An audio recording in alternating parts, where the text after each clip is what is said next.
We have Mr. Yashasvi Malka with us. Hi, Mr. Yashasvi. Yeah. Hi, good evening. Hi. He is the Chief Operating Officer of Delhi Public Schools and Pallavi Group of Institutions. He has completed his education from BITS Pilani, Dubai campus, in the field of civil engineering in the year 2020. And he's completed minor in business psychology and entrepreneurship from University College of London. He's an angel investor and growth hacker from Wharton School of Business, University of Pennsylvania.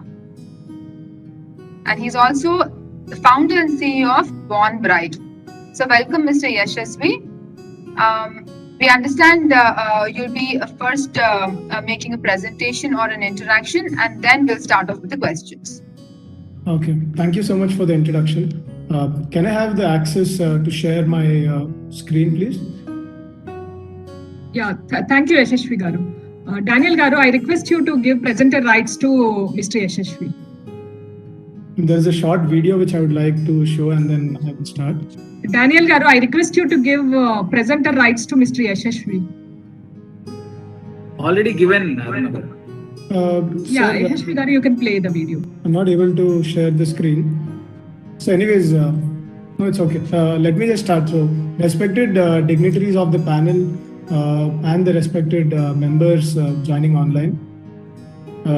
Firstly, I have a point to add to what Sita Murthy ma'am has said about about leaving out the kids who were like not being attentive in the class. I mean, what we have observed, ma'am, is that parents used to sit right next to the kids, and literally every time they don't understand something, even for the people who are listening, they used to unmute themselves and talk in between the class. And our teachers, really had. It was a roller coaster ride for us. So let me introduce myself. This is Yashasvi, a fresh university grad who has just joined this group of schools right after the lockdown. It was definitely a very entertaining ride for me. Let me just, I'm not able to show the video. It was of Sushant Singh Rajput speaking at IIT. Anyways, I'm happy that NEP 2020 envisions reformation in the educational system and the practices that we quickly need to adopt. I want to talk about flexibility. There is an old saying which says one size fits all. It's surely a misfit, and NEP substantially refuses it. What worked in the schools once upon a time will not work in the present days. The same subjects, the same methodology, the same testing patterns, the same report cards are not for the 21st century. We all belong to the age of dynamism, change, progress. We each one of us have our own cup to be filled, and the testing patterns should be different for each student. I am a free child. I would like to study any subject that I wish to learn. This is what every student wants to say. A student never fails in the new educational policy. Imagine studying economics with art, physics with music, or maths with physical education as a subject. For me personally, it sounds like a fairy tale and something I really wish I got a chance to study. Talking about the multidisciplinary approach, if a child can't learn the way we teach, I think we should probably change our way of teaching them. I was just going through a study at Harvard University, and that found that a person who gets a job in the US, 85% of the time, it is because of his attitude, and 15% of the time it is because of how many facts they know, or how smart they are, or what figures they know. Surprisingly, almost 100% of the education dollars goes to teach facts and figures, which account for only 15% of their success. I actually wanted to share the story of the thirsty crow, which we used to be we were taught as kids. These days students are learning it with a new approach, where a kid recently asked one of our pre-primary teachers that the crow is stupid, and the teacher replied like, why do you think, ma'am? The teacher replied, why do you think it's stupid? And then the student replied saying, it can take a straw and drink the water by its own. Why does it do so much of hard work? So the way learning has changed, we can see that. And these days employers are looking I mean, usually before a decade, what used to happen is they were only looking for IQ, and these days there are these three new Qs which have come into the pattern, which are the emotional quotient, the social quotient, and the physical quotient. And I think it is very prominent that one needs to be socially, emotionally, and physically fit. And students who graduate from our schools might not be toppers, but our aim is to produce good human beings into the society and world at large, who are happy, who love what they do, and have, most importantly, the three Qs which I have shared about. I think we should all be looking forward to that. In conclusion, I would like to say that it is not only the Indian education that needs reforms, but the mindset of the community at large that needs to be completely changed. Let us take a moment as parents, teachers, adults, as members of the society to promise to let every child live, breathe his own air, live his own dreams, and dream his own ambitions. Thank you so much for giving me this opportunity, CII, and thank you, ma'am.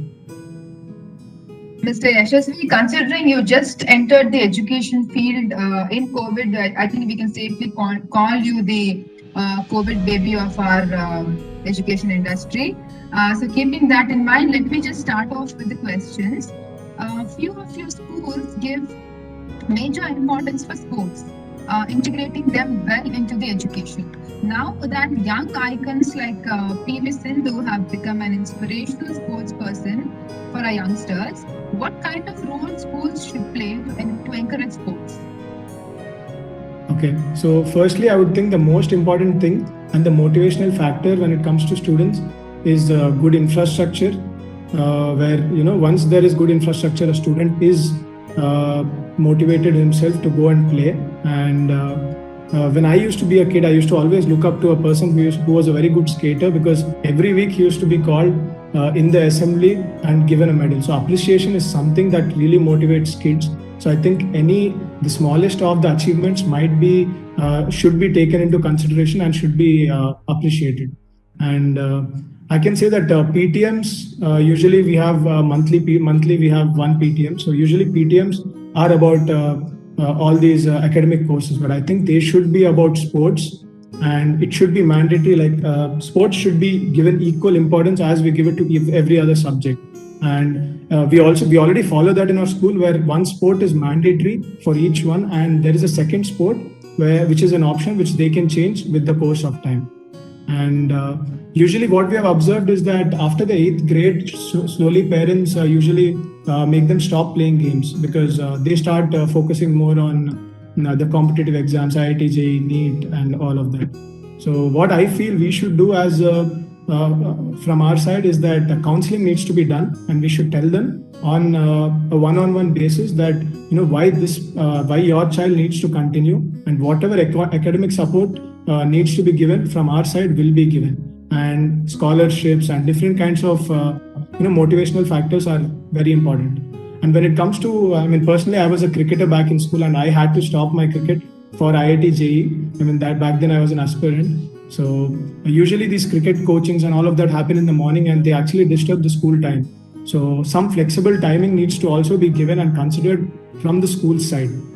And every sports star's life must be taught in the curriculum.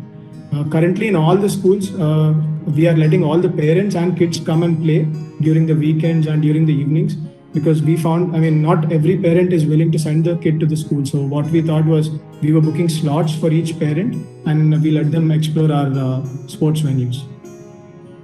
And in fact, I would also like to share that during the lockdown, there was a bubble formed from our badminton academy. There were 15 kids.